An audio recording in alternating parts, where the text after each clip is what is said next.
Qui se rappelle du métaverse, sans déconner? En 2021, c'était censé être le futur. Tellement que Mark Zuckerberg il avait renommé Facebook en Meta à l'époque pour refléter cette direction technologique. Le message, il était simple. Pour eux, dans le futur, on n'allait plus regarder des applications en 2D sur un écran comme ça, mais on allait être immergé avec des avatars, on allait regarder des concerts numériques, on allait assister à des réunions virtuelles. Résultat, Reality Labs, le département de Meta qui travaillait justement sur cette technologie, il a englouti 1 milliard de dollars par mois pendant 7 ans. Tu te rends compte, 90 milliards de dollars qui ont été cramés sur cette promesse. Mais là, il faut poser la vraie question.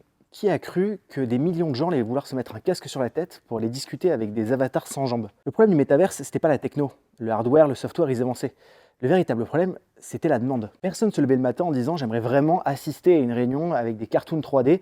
Pourtant, c'était la direction que prenait la techno. Le métaverse, c'est un exemple typique de solution technologique qui essaie de résoudre un problème que personne ne ressentait véritablement. Comme quoi, ça arrive vraiment meilleur, parce que même Apple a fait une erreur un peu similaire avec son Apple Vision Pro. C'était une version plus élégante, beaucoup plus premium, sur une société qui a une super réputation, qui nail le B2C.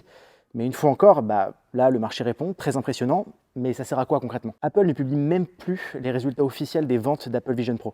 Mais tu vois, les retours que j'ai en interne de gens qui y bossent me disent que le marketing et la R&D a énormément drastiquement été réduite, tellement ça ne fonctionne pas en fait. Donc la leçon, elle est simple, elle est brutale.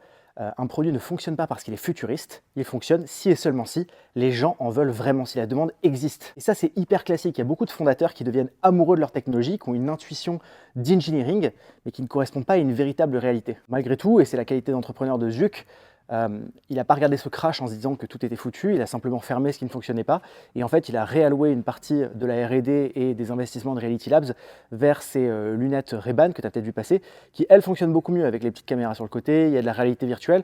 En fait c'est un ersatz de la vision qu'il avait pour le Reality Labs, mais qui fonctionne véritablement, donc il a réalloué du capital là-dessus. Donc le sujet de cette vidéo, c'est pas juste le métaverse est mort, mais c'est aussi que même les géants, même les gens super successful, peuvent halluciner une demande s'ils ont une vision dont ils tombent amoureux. La vision, c'est bien, mais la demande, c'est mieux.